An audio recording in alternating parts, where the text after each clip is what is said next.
बिस्मिल्लाहिर्रहमानिर्रहीम। स्टूडेंट्स, आज हमने रेट कांस्टेंट के यूनिट्स निकालने हैं। आज के टॉपिक में जो चीज़ें हमने समझनी है, सबसे पहले रेट कांस्टेंट की डेफिनेशन, रेट कांस्टेंट क्या होता है। इसके अलावा एक यूनिवर्सल फार्मूला हम यहाँ पे निकालेंगे, जिससे हम के unit first order, second order, third order, zero order या किसी भी ऑर्डर का जो रिएक्शन है उसके लिए हम के यूनिट निकाल सकें। उसके लिए हमने आज एक यूनिवर्सल फार्मूला देखना है।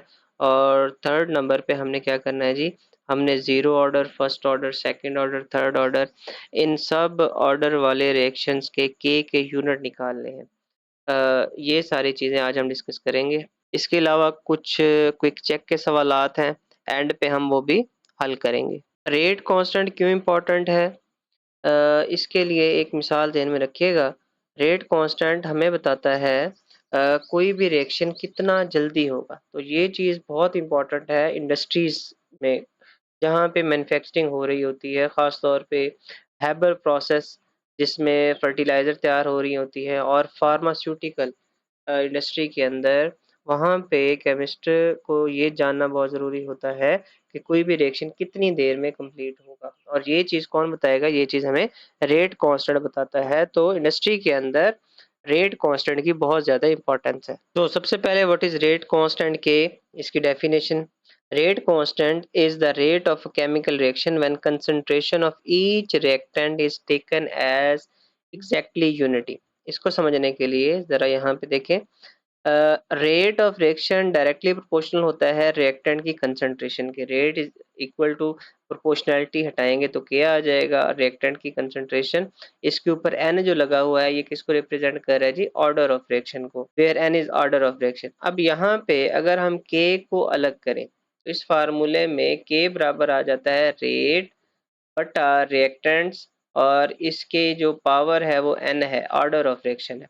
अब यहाँ पे अगर ये जो रिएक्टेंट्स हैं इनकी कंसंट्रेशन यूनिटी हो, इनकी कंसंट्रेशन क्या हो? यूनिटी हो, तो के किसके बराबर आ जाएगा? आर के। अगर रिएक्टेंट्स की जगह पे हम एक पुट कर दें, यूनिटी की वैल्यू पुट कर दें, वन पुट कर दें, तो के किसके बराबर आ जाएगा? रेट ऑफ रिएक्शन के बराबर आ जाएगा। तो इसकी डेफिनेशन जरा दोबारा देखें। Rate constant is the rate of reaction. Rate constant क्या होता है? ये रेट ऑफ रिएक्शन होता है when concentration of each reactant is taken as exactly unity। जब हम reactant की concentration को क्या ले लेते हैं? 1 ले लेते हैं, तो K he rate of reaction है। कुछ बातें K के हवाले से ध्यान में रखिएगा। ये स्पेसिफिक होता है हर रिएक्शन के लिए। K हर रिएक्शन के लिए स्पेसिफिक होता है। डिफरेंट रिएक्शंस के लिए K की वैल्यू जो है वो डिफरेंट होती है। दूसरी बात आपने ध्यान में रखनी है, टेम्परेचर डिपेंडेंट। K जो है वो टेम्परेचर डिपेंडेंट होता है, यानी टेम्परेचर अगर चेंज हो जाएगा तो के की वैल्यू भी चेंज हो जाएगी।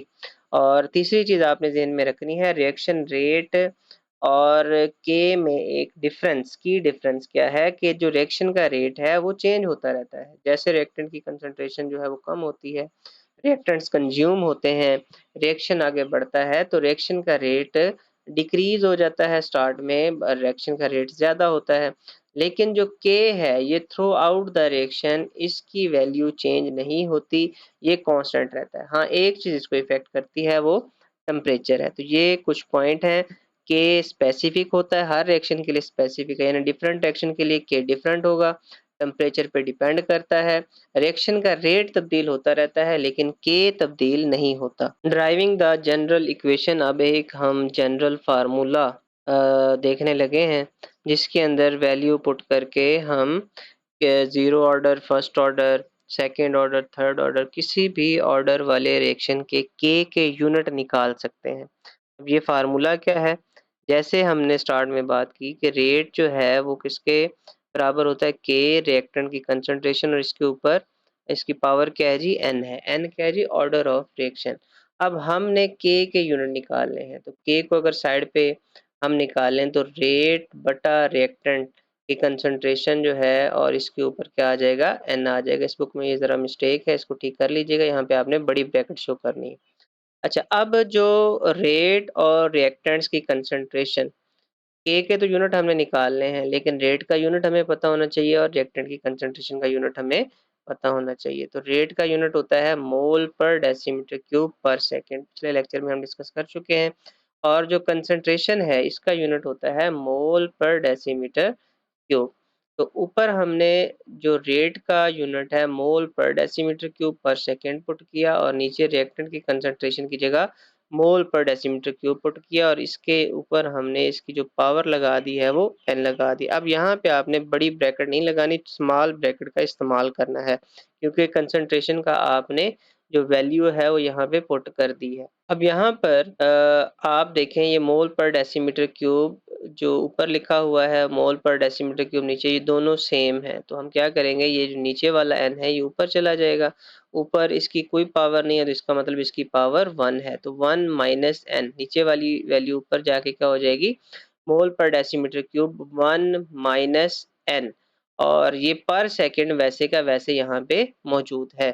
तो ये हमारे पास यहाँ पर एक जनरल फार्मूला आ गया है जिसमें अगर हम n की वैल्यू पुट करें तो हम zero order, first order, second order, third order, किसी भी ऑर्डर के रिएक्शन के k के यूनिट मालूम कर सकते हैं। जैसे सबसे पहले जीरो ऑर्डर रिएक्शन के लिए n की वैल्यू 0 होती है, तो हम यहाँ पर जीरो ऑर्डर में 1 माइनस 0 पुट करेंगे तो हमारे पास जो यूनिट निकलता है जीरो ऑर्डर का वो क्या निकलता है, मोल पर डेसीमीटर क्यूब पर सेकंड। 1 माइनस 0 किया तो ये हमारे पास जीरो ऑर्डर रिएक्शन का k का यूनिट निकल आया। अब फर्स्ट ऑर्डर के लिए देख लें तो हम क्या करेंगे जी, n की जगह 1 पुट करेंगे तो 1 माइनस 1, 1 माइनस n की जगह हमने 1 पुट किया है। ये जो हमने ऊपर जनरल फार्मूला था इसको आप ध्यान में रखिएगा, क्या है ये, मोल पर डेसीमीटर क्यूब, और इसकी जो पावर है वो 1 माइनस n है। तो इस n की जगह पे यहाँ पे ऊपर हमने 0 पुट किया, फर्स्ट ऑर्डर में यहाँ पे हमने 1 पुट किया तो 1 माइनस 1 किया तो आंसर क्या है जी, 0। अब अगर किसी भी मिकदार की जो पावर है वो 0 हो तो वो मिकदार a के बराबर होती है। तो a के बराबर है, a को पर सेकंड से मल्टीप्लाई करेंगे तो हमारे पास जो आंसर आएगा वो क्या आएगा जी, पर सेकंड। तो फर्स्ट ऑर्डर रिएक्शन के लिए जो k का यूनिट निकलता है वो पर सेकंड निकलता है।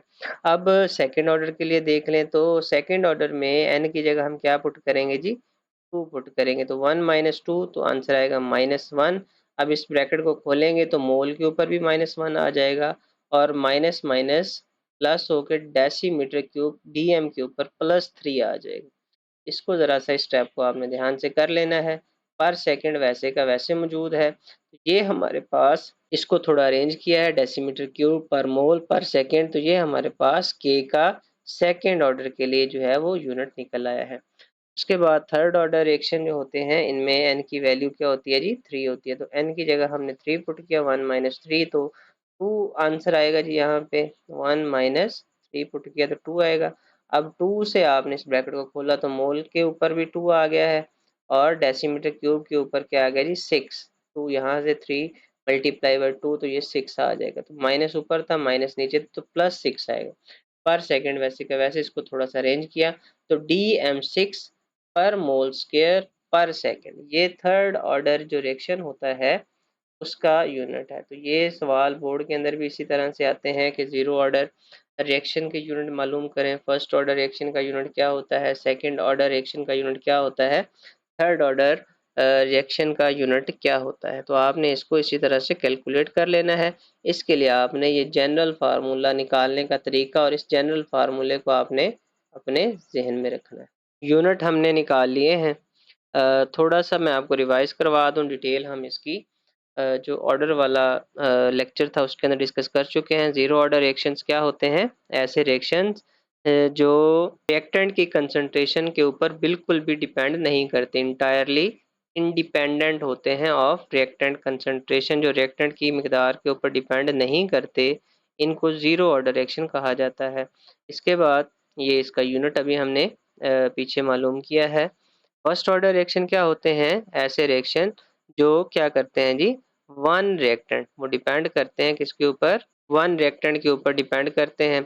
रेडियो एक्टिव डिके, जो रेडियो एक्टिव कंपाउंड होते हैं उनका डिके जो हो रहा होता है वो सिर्फ एक रिएक्टेंट के ऊपर डिपेंड कर रहे होते हैं, तो ये किस में आ जाते हैं, फर्स्ट ऑर्डर रिएक्शन की मिसालों में आ जाते हैं। और ये अभी हमने पर सेकेंड इसका यूनिट फाइंड आउट किया है। उसके बाद नेक्स्ट सेकंड और थर्ड ऑर्डर, सेकंड ऑर्डर जो दो रिएक्टेंट पर डिपेंड करें और थर्ड ऑर्डर जो 3 रिएक्टेंट पे डिपेंड करें, या दूसरी तरह से अगर हम देखें तो सेकंड ऑर्डर में हम थर्ड ऑर्डर में हम इस तरह से भी कह सकते हैं कि एक रिएक्टेंट पे 1 टाइम और दूसरे रिएक्टेंट पे के ऊपर 2 टाइम डिपेंड करे कोई रिएक्शन, तो ओवरऑल इसका ऑर्डर क्या हो जाएगा जी, थर्ड हो जाएगा। तो इसकी डिटेल हम ऑर्डर वाले रिएक्शन में देख चुके हैं। इसको समझने के लिए आप वो वीडियो लाजमी देखें। नेक्स्ट क्विक चेक 7.7 है। इसका पहला सवाल है, consider the following rate expression. हमारे पास रेट है के NO, इसके ऊपर 2 लगा हुआ है और NH3 के ऊपर 0 लगा हुआ है। तो अब इस तरह के जो रिएक्शन होते हैं ना, इसमें आपने पहली बात ये समझ लेनी है, ये जो ऊपर पावर लगी हुई है ये नंबर ऑफ मोल्स नहीं है, ये ऑर्डर ऑफ रिएक्शन के हवाले से एक्सपोनेंट की वैल्यू जो है इसके ऊपर मौजूद है। अब इसका मतलब क्या है? इसका मतलब ये है कि जो रिएक्शन है वो NO के ऊपर डबल डिपेंड कर रहा है और NH3 के ऊपर डिपेंड नहीं कर रहा। हमने क्या करना है, हमने इसके जो order of reaction, calculate the overall order of reaction, हमने इसका ऑर्डर मालूम करना है। तो ऑर्डर हम इसका कैसे निकालेंगे जी, यहाँ पे इसको सॉल्व किया हुआ है। तो NO के ऊपर 2 है और NH3 के ऊपर 0 है, तो 2 + 0 तो आंसर है 2। तो इसका ऑर्डर क्या होगा जी, 2 होगा। तो ऑर्डर निकालना बिल्कुल आसान है। ये जो वैल्यू ऊपर दिए गए हैं, एक्सपोनेंट लिखे हुए हैं, इनको आपने ऐड कर लेना है। अब नीचे वाला जो रिएक्शन है, इसका भी हमने क्या करना है जी, ऑर्डर मालूम करना है। तो यहाँ पे देखें कि BrO3 के ऊपर कुछ नहीं लिखा हुआ, इसका मतलब इसका ऑर्डर 1 है। Br- के ऊपर भी कुछ नहीं लिखा हुआ, तो इसका ऑर्डर भी 1 है। और H+ के ऊपर 2 लिखा हुआ, तो इसका ऑर्डर 2 है। तो सबको जमा करें तो ओवरऑल हमारे पास जो इसका ऑर्डर निकलता है वो क्या निकल आता है जी, 4 ऑर्डर निकल आता है। अब यहाँ पे अगली बात उसने हमसे पूछी है, what are the orders with respect to each reactant expression. तो अब आप देख लें जी, हर रिएक्टेंट NO का ऑर्डर सेकंड है, NH3 का 0 है, BrO3 का 1 है, Br- का 1 है और H+ का सेकंड ऑर्डर है। तो हर एक रिएक्टेंट का अलग अलग से ऑर्डर भी आपने बताना है। नेक्स्ट क्वेश्चन है, why the sum of the coefficients of a balanced chemical equation is not necessarily important to give the order of reaction. ये बड़ा इंपॉर्टेंट क्वेश्चन है, अक्सर पेपर में आ भी जाता है कि जब हमने लॉ ऑफ मास एक्शन के अंदर जिस तरह से हम एक इक्वेशन को लिखते हैं और उसके ऊपर उसके कोएफिशिएंट लिखते हैं, तो कोएफिशिएंट और चीज़ है, ऑर्डर ऑफ रिएक्शन जो है वो और चीज़ है। तो जो कोएफिशिएंट हैं हम उनको जमा करके ऑर्डर ऑफ रिएक्शन क्यों नहीं बता सकते? लग तो ऐसे ही रहा है जैसे ऊपर की मिसाल में देखें कि ये जो 2 है और ये जो 0 लिखा हुआ है, या ये 1 1 और 2 लिखा हुआ है, ये बैलेंस्ड केमिकल इक्वेशन को देख के वैल्यूज़ लिखी गई हैं।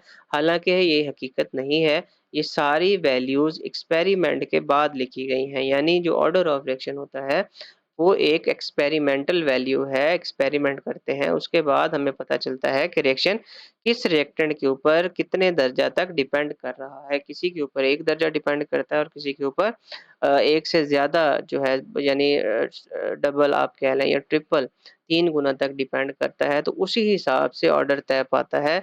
सिर्फ हम कोएफिशिएंट्स को जमा करके ऑर्डर ऑफ रिएक्शन नहीं लिख सकते। तो ऑर्डर ऑफ रिएक्शन क्या है? एक एक्सपेरिमेंटल वैल्यू है, इसको कोएफिशिएंट को जमा करके हम नहीं लिख सकते। होपफुली आपको ये बात समझ में आ गई होगी। यहाँ पे कुछ कॉमन मिस्टेक्स दी गई हैं जो आमतौर पे स्टूडेंट कर लेते हैं। आप इस वीडियो को यहाँ पे पॉज़ करके इन मिस्टेक को देख लीजिएगा। ये मिस्टेक आप लोगों ने नहीं करनी। इसके अलावा ये समरी है first order, zero order, second order और थर्ड ऑर्डर रिएक्शंस की, सबके यूनिट किस तरह से निकलेंगे और फाइनल यूनिट क्या है, तो इनको भी एक ही जगह इकट्ठा करके मैंने लिख दिया है। Thanks for watching. आज के लिए इतना ही। अल्लाह हाफिज़।